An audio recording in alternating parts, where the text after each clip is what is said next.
Spoiler alert. This episode may contain spoilers about recent episodes of Andor Season 2.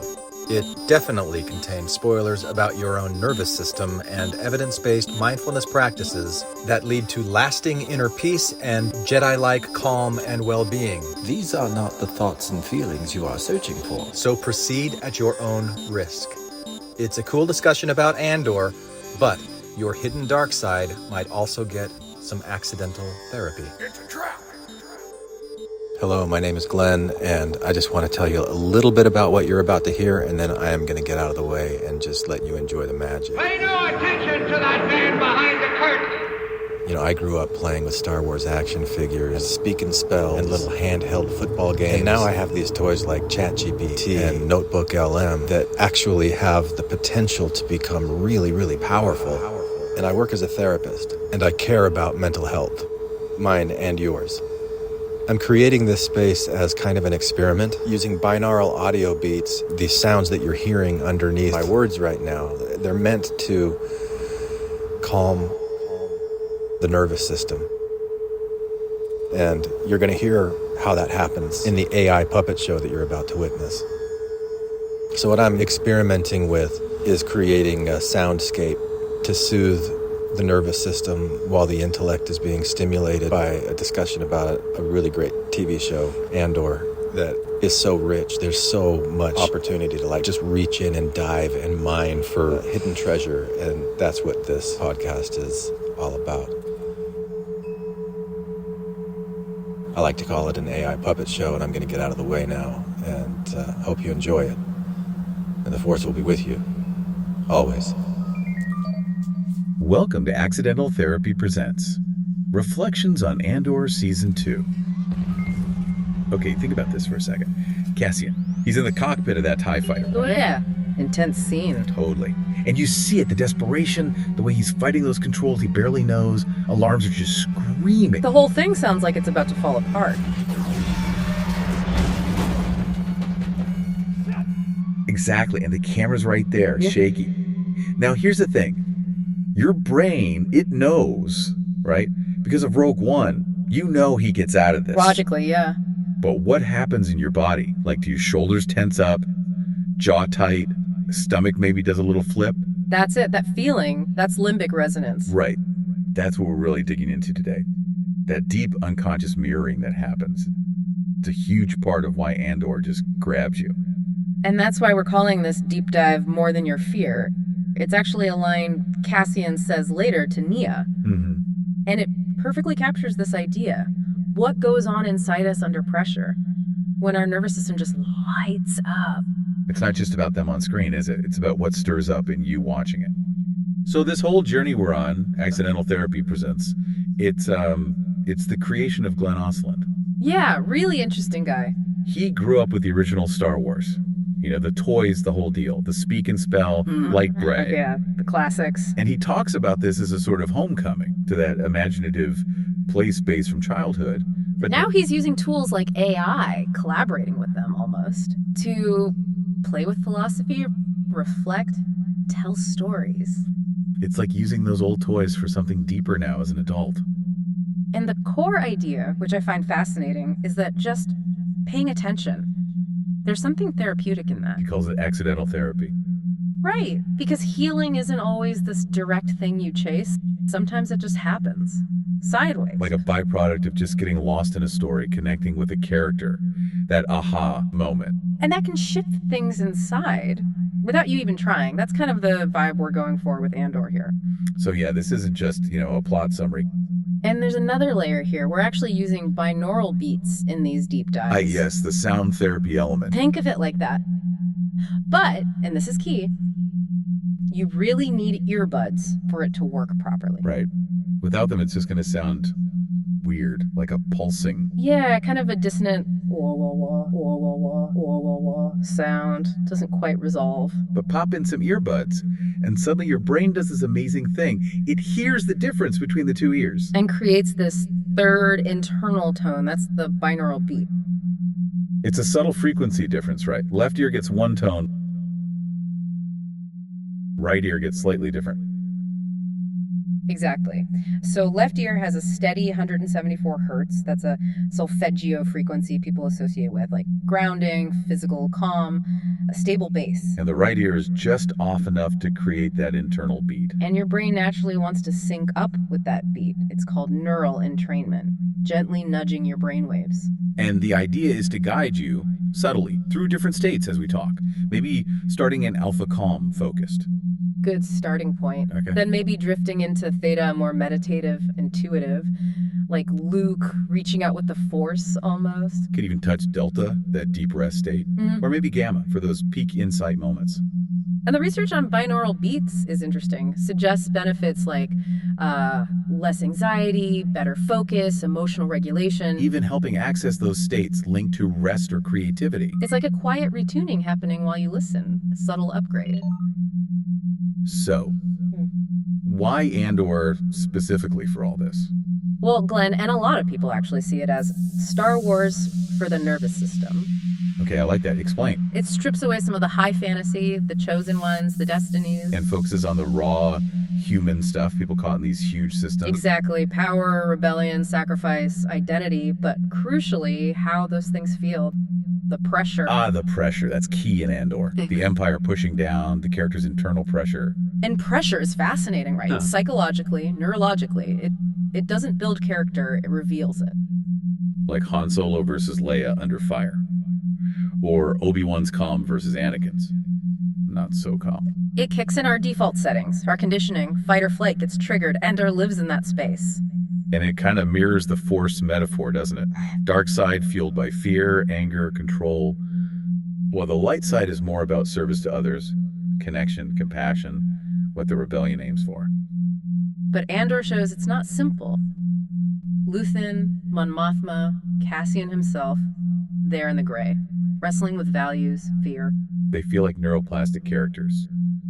The stress is literally reshaping them internally, like Anakin's whole arc, but maybe more complex. You can almost see the psychology playing out. Jungian shadows, the masks people wear, their sense of self kind of dissolving and reforming. It's like mythology grounded in how brains actually work under stress. So if you're listening, expect thoughtful chats about Andor, definitely. But also this mix of mythology, therapy talk, science bits. Blended together, plus the AI stuff, the binaural beats. Aiming for an experience that hits your head, heart, and maybe even your body. And hey, if you like what you hear, maybe consider leaving a 5-star review. It helps others find us. It really does. Okay, let's dive in, right into the fire. That opening scene, season 2, Nia and Cassian. Straight into the tension. No hand-holding. We see Nia, she's clearly stressed, preparing for this pops deep in Imperial space. Sorry, I was told not to look at you. I didn't see anything. It's okay. It's okay. And the dialogue is so sparse, so clipped, but it tells you everything. It really sets up this whole psychological landscape, doesn't it? Fear, trust, connection under pressure. It's brilliant. The show trusts you to just be there, watch them. Cassian isn't grabbing a blaster here. His tools are his words, his presence. Okay, that first exchange. Nia, I'm so nervous. I'm so nervous. Nervous is good. Keeps us awake. It's gonna be fine. Kathy, nervous is good. Keeps us awake. It's going to be fine. Then I'm never coming back here. And he just says, it's a big sacrifice. I'm never coming back here. It's a big sacrifice. But right away, he's not dismissing her fear. He's acknowledging it, reframing it slightly. He's tuning in, but not getting pulled in. And nervous is good. That's not just a throwaway line. Even a Jedi knows focus is key. Fear can sharpen you, right? Yeah. If it doesn't overwhelm you. Yeah, like a pilot in a dogfight needs that edge. Exactly. Fear gives you that adrenaline kick, heightens awareness. The problem is when it swamps you, leads to panic or freezing. Cassian's helping Nia walk that line. Then Nia says, I've had fun here. That must sound strange. Cassian, no, not at all. I've had fun here. That must sound strange. No, not at all. So validating. Then now everything changes. And he says, you're very brave. Now everything changes. You're very brave. Am I? My hand's shaking. And her reply, am I? My hand's shaking? Wow. That shaking hand. So powerful. It's her internal conflict made visible. Part of her is committed, maybe even feels purpose. But another part, that primal survival instinct, is terrified. Like Luke's hand trembling before facing Vader. It's embodied dissonance, right? Body saying one thing, mind trying for another. Perfectly put.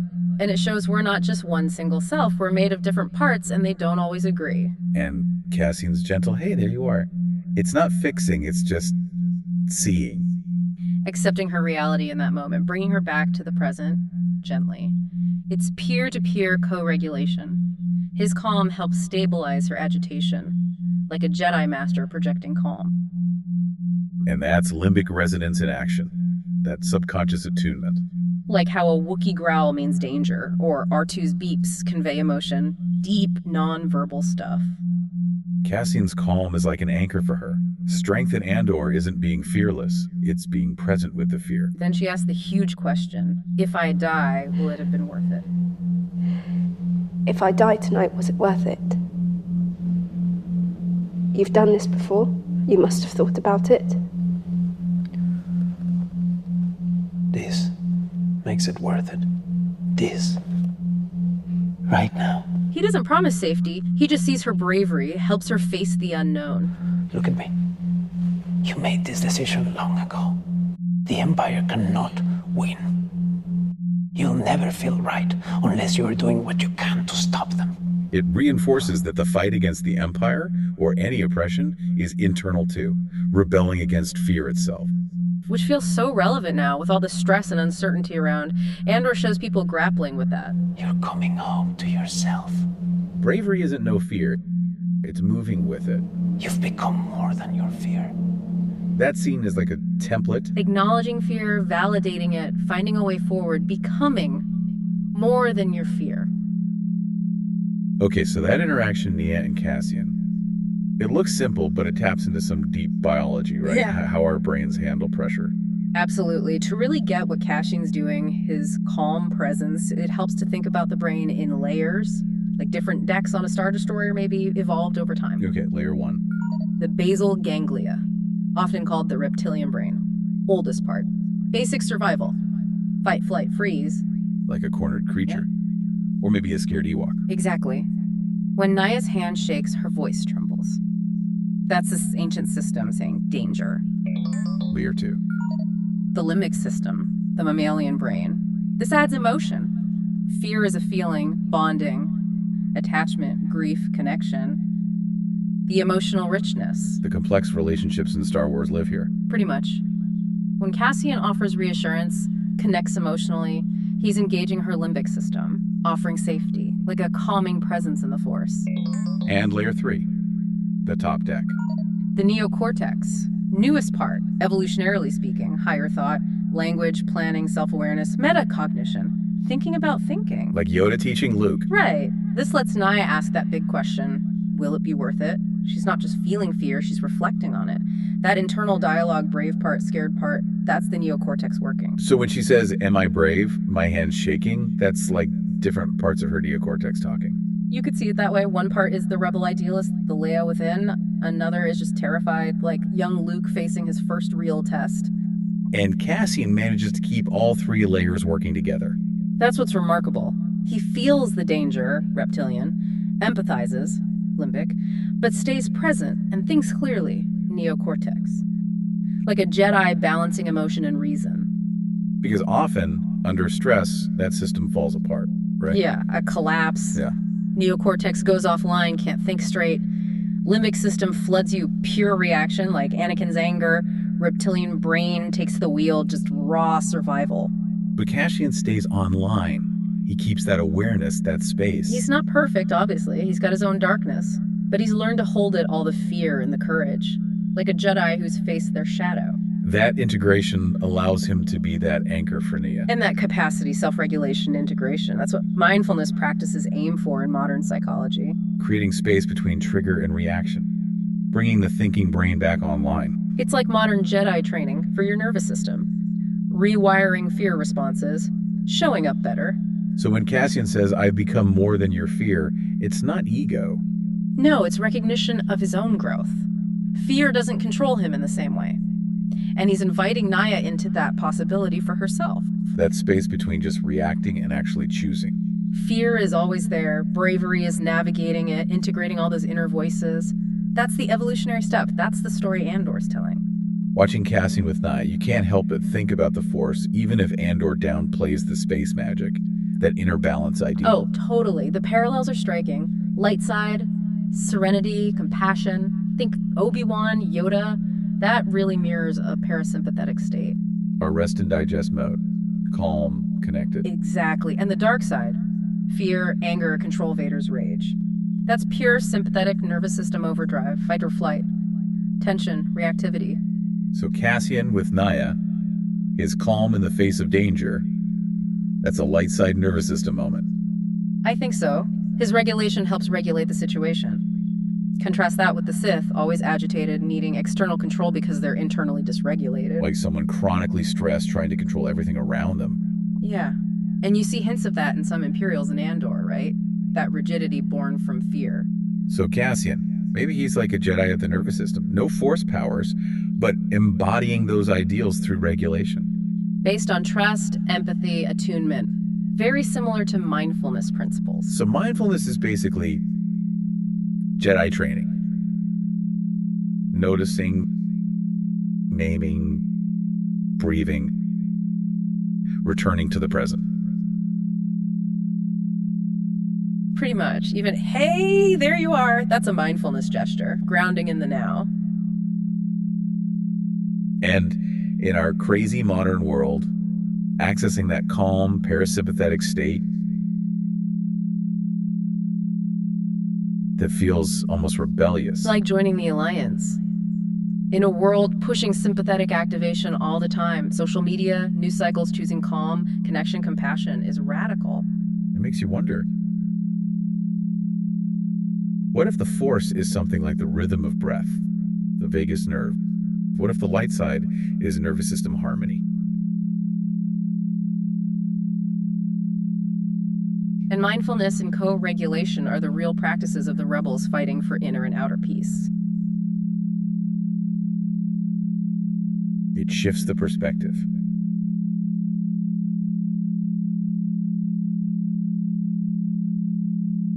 Now let's get into some really specific moments. Yeah, let's dive into that incredibly tense TIE fighter scene with Cassian. Oh, that scene. Yeah, okay, so paint the picture again. Cassian's in this stolen TIE fighter, right? And everything feels chaotic. Totally. The source mentions his eyes darting everywhere, his breathing is tight, shallow. The alarms are just shrieking. Right, and even the camera work feels unstable, like it's wobbling.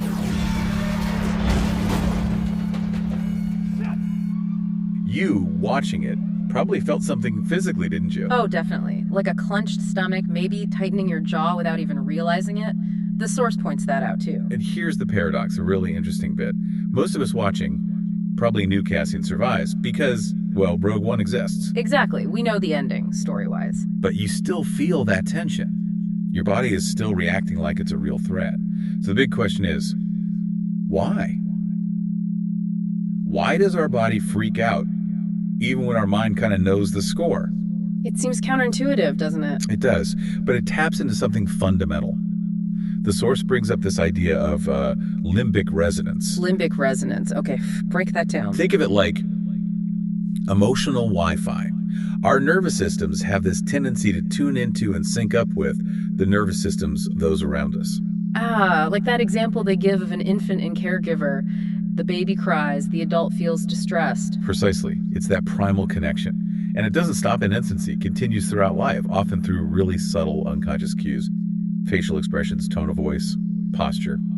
So in the context of watching Andor, or any story really, there's this kind of unspoken agreement, a feeling contract, as the source calls it. Exactly. The storyteller uses all the tools of music, the camera angles, the sound design, the acting, like Diego Luna's portrayal of panic.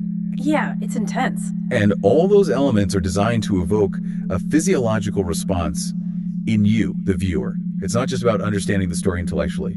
It's about feeling it in your body. Your body is almost mirroring what Cassian's going through. Right. And that leads to another fascinating concept mentioned, mirror neurons. Mirror neurons, I've heard of those. They're like the brain's way of empathizing. Kind of, yeah. It's like, you know how a Jedi might use the Force to anticipate someone's move? Our brains have a less mystical but still amazing version. These neurons fire not just when we do something, but also when we watch someone else do it. So seeing Cassian look terrified actually activates similar fear pathways in my brain. That's the idea. It creates this embodied empathy. You're not just observing his fear. On some level, you're sort of feeling it with him. Wow, okay. And the source gets even more specific about the brain mechanics, right? Something about the thalamus. Yes, the thalamus. Yeah. Think of it as the brain's central relay station for sensory information, like Grand Central Station for sights, sounds, everything.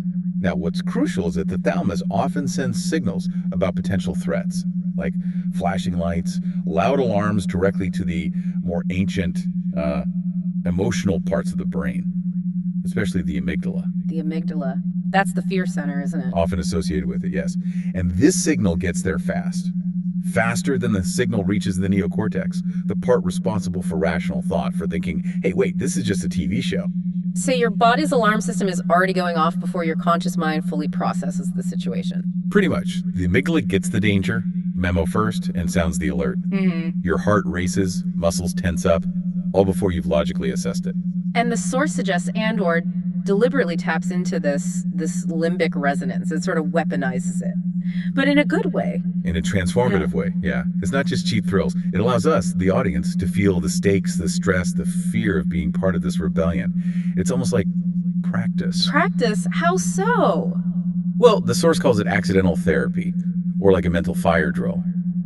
By experiencing these intense emotions through Cassian in a safe context, we're kind of rehearsing our own responses to pressure. That makes sense, because that feeling Cassian has in the cockpit, being completely overwhelmed, thrown into something terrifying and unfamiliar, that feels relatable. Maybe not fighting Star Destroyers, but, becoming a parent for the first time, or dealing with sudden grief, or losing a job, that out of your depth but gotta keep swimming feeling. Absolutely. It connects to those universal human experiences of being under immense pressure. And what about that dissonance? Feeling anxious even though you know he makes it out okay? The source offers a really interesting take on that. It suggests it's not a bug, it's a feature. It shows your body is fully present in the experience of the moment, while your neocortex, your thinking brain, holds the other truth, the knowledge from Rogue One. So you have both things happening at once, observing the feeling and having the feeling. Exactly, dual awareness. And that capacity for reflection while having an experience is actually pretty sophisticated. It's a key part of self-understanding. And through all that chaos in the TIE fighter, Cassian doesn't just freeze, does he? No, and that's crucial. He feels the fear intensely, but he keeps trying to figure out the controls, keeps moving forward. Regulating himself through sheer persistence. Right, through presence and determination, even while terrified. It's a powerful image of resilience. So wrapping up this section, it's about this neural duet between us and the story. Yeah, honoring that feeling contract, and the idea that this intense engagement isn't just entertainment, it can be this accidental therapy, maybe even a little internal revolution in how we understand our own stress responses. Okay, quite a shift then, from that high-octane external fear to something much more internal with Bix's nightmare in the next section. A very different scene, yes. It shifts the focus completely. Remind us of the setting there. It's quiet. Dimly lit. Bix is asleep. Curled up. Looking vulnerable. Then the nightmare hits this shadowy figure. The blanket pulled back. And she wakes up screaming. Just pure terror. Utter terror. Wake up. Hey, shh. Bix, listen. And her friends rush in, offering comfort. You're okay. You're okay. What happened? She had another dream. But you see, the fear is still physically present in her, even after waking. And the core idea here is that fear doesn't need an objective external threat to feel completely real, right? Absolutely. Her nightmare, generated entirely within her mind, has undeniable, real physiological and emotional effects. Her body reacts as if the danger is present right now. Which brings up that distinction between felt safety and actual safety. Exactly. It highlights that famous phrase, the body keeps the score.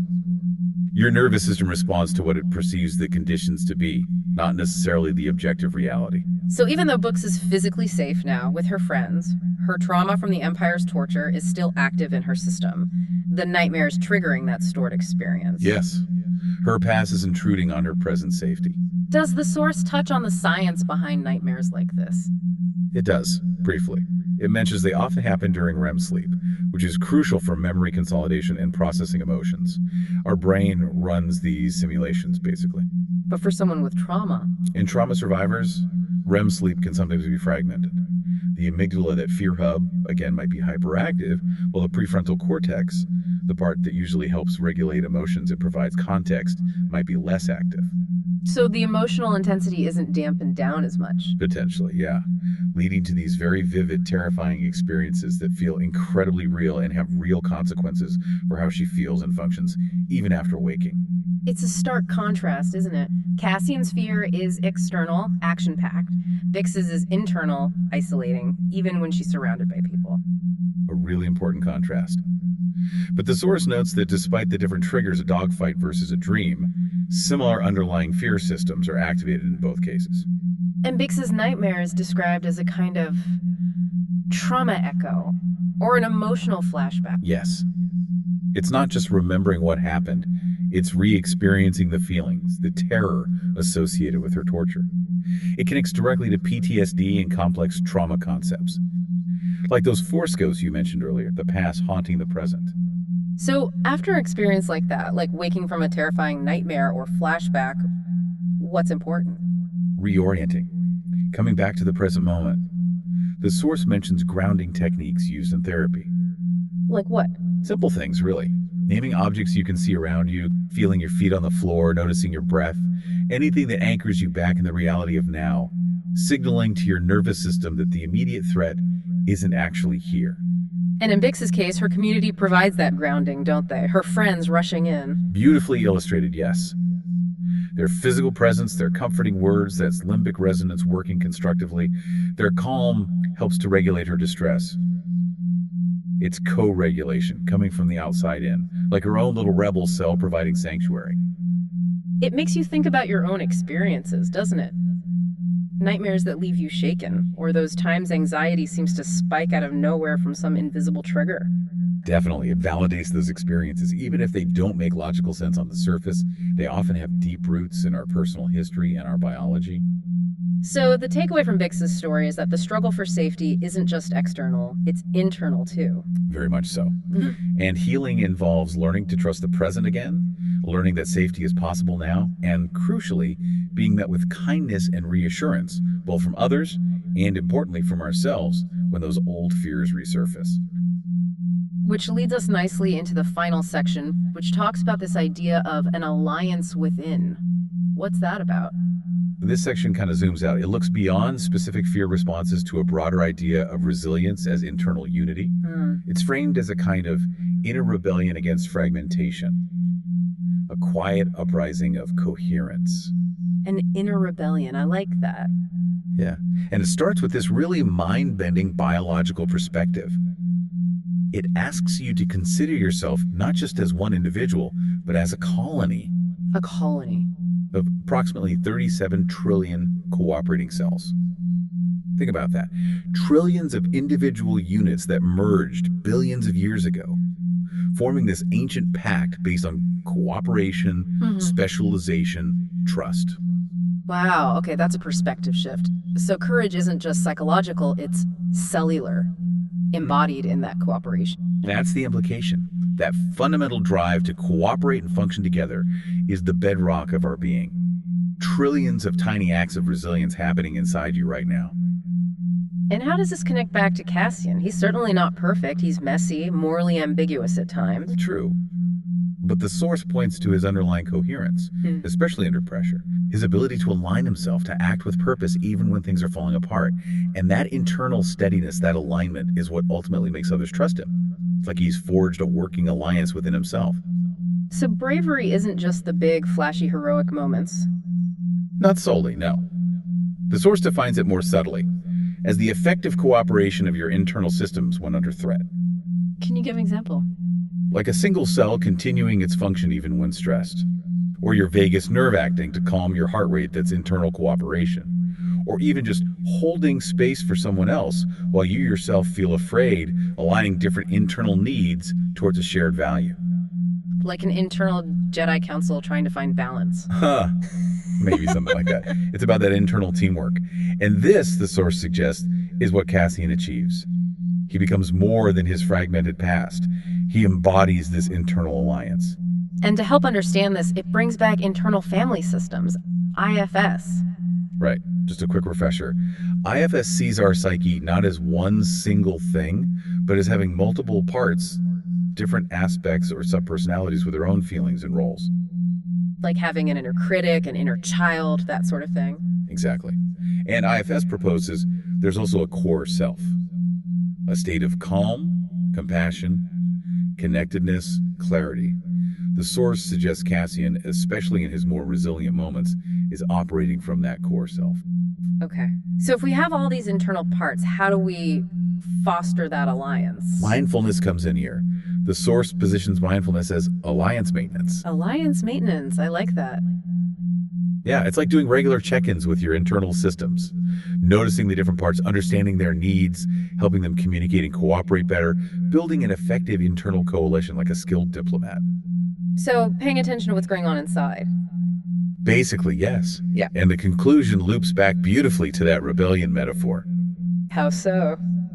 It suggests the original rebellion wasn't against the Empire, it was biological.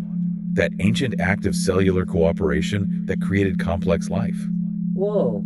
And it frames our everyday acts of self-awareness, of mindfulness, of self-compassion as continuing that ancient alliance.